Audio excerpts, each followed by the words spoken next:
I first realized something was wrong the morning I found fresh fence posts driven straight through my north pasture.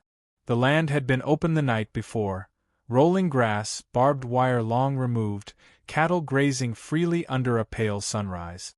Now there was a brand new metal fence slicing across my property like a scar, complete with heavy-duty posts and a locked gate I'd never authorized.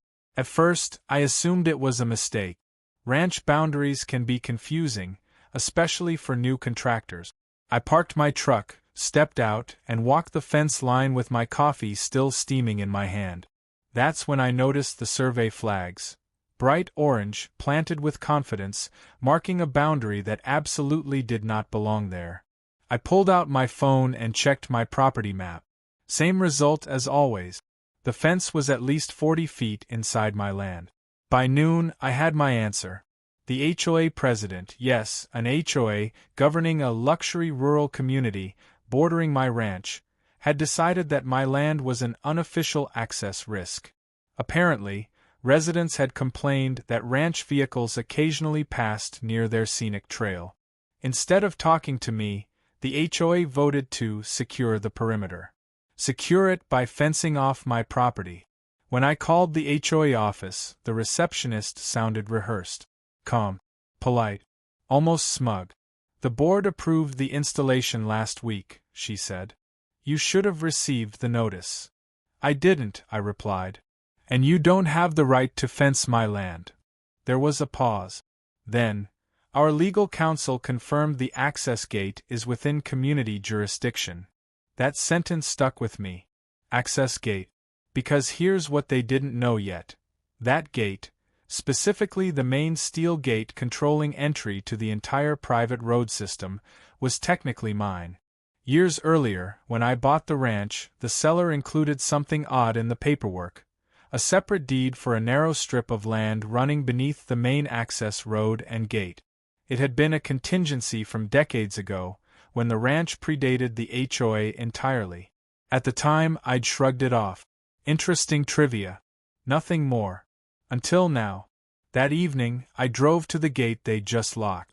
It was massive, black steel, keypad-controlled, flanked by stone pillars with the HOA's logo engraved. Residents cruised through with clickers, barely glancing at me as I stopped just short of it. I parked, got out, and examined the lock. Brand new. Expensive. I didn't touch it. Instead, I went home and pulled out the deed. There it was, in black and white. Parcel ID. Dimensions. Legal description. Ownership me. The land under the gate. The hinges. The locking mechanism. Every inch of it. I didn't sleep much that night. Not out of anger, but anticipation. The HOA thought they'd cornered a rancher who wouldn't notice a fence until it was too late. They assumed landowners were passive, slow, easy to intimidate with legal counsel and formal letters. They were wrong. By morning, I had a plan, and by the end of the week, they'd realize fencing off my ranch was the most expensive mistake they'd ever make. The next morning, I didn't call a lawyer. I called the county. Specifically, the Land Records Office, where a clerk confirmed what I already knew. The strip of land beneath the HOA's main access gate was legally mine. Not leased. Not shared. Not conditional. Owned outright. Then I called a surveyor. By mid-afternoon, white trucks were parked near the gate, tripods set up, lasers flashing across the pavement. HOA residents slowed down, confused, annoyed. A few stopped to ask what was going on. Just confirming boundaries, I said calmly. By sunset, the surveyor handed me a stamped report. Exact measurement, photograph, coordinates, no ambiguity. The gate sat squarely on my property. The following day, I sent a certified letter to the HOA board. Polite, professional, unemotional.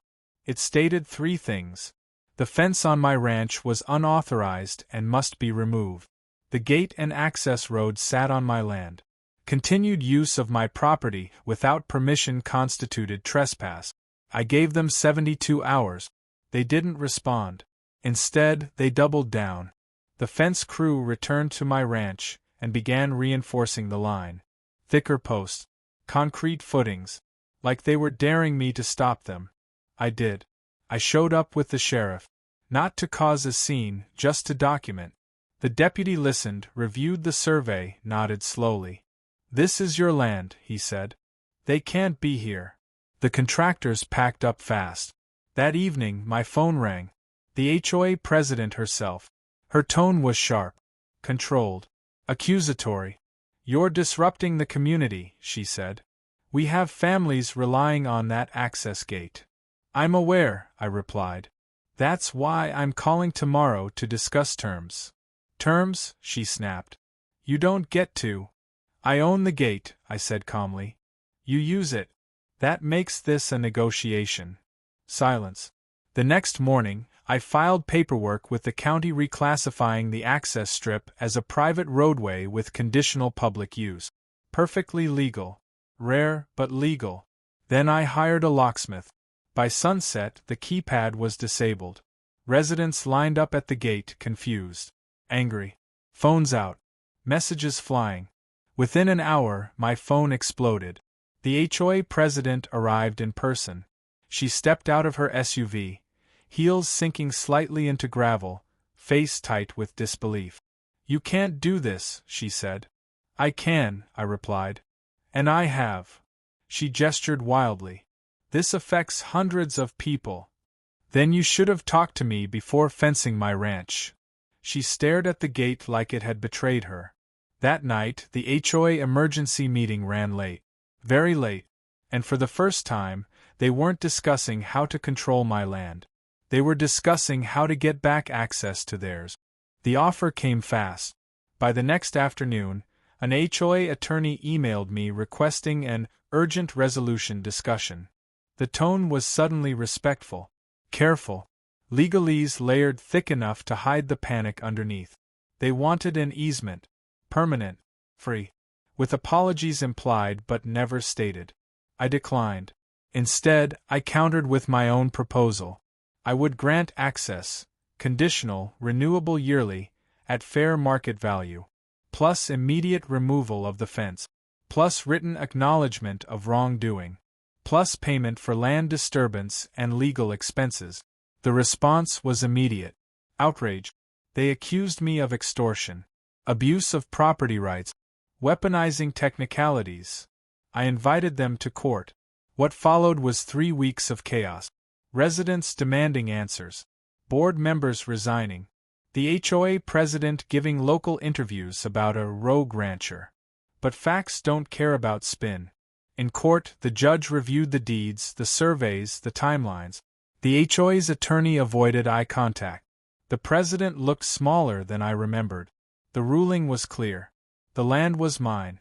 The fence was illegal. The gate was my property. The HOA was ordered to remove all fencing, restore my pasture, and compensate me for damages. Then came the settlement. They agreed to my terms. Annual access fees, strict limits, no unilateral construction, no changes without my written consent, and a clause that made me smile every time I read it. Any future violation would void access immediately. The fence came down within days. Grass slowly returned. And every time a resident passes through that gate, they're reminded of one thing. You don't take land from someone who knows exactly what they own. Months later, things are quieter. The HOA president resigned. The board restructured. New policies were drafted. Ones that emphasized communication over control. As for me, I added a sign near the gate. Small, discreet, legal, private property. Access by agreement. No anger. No gloating. Just truth.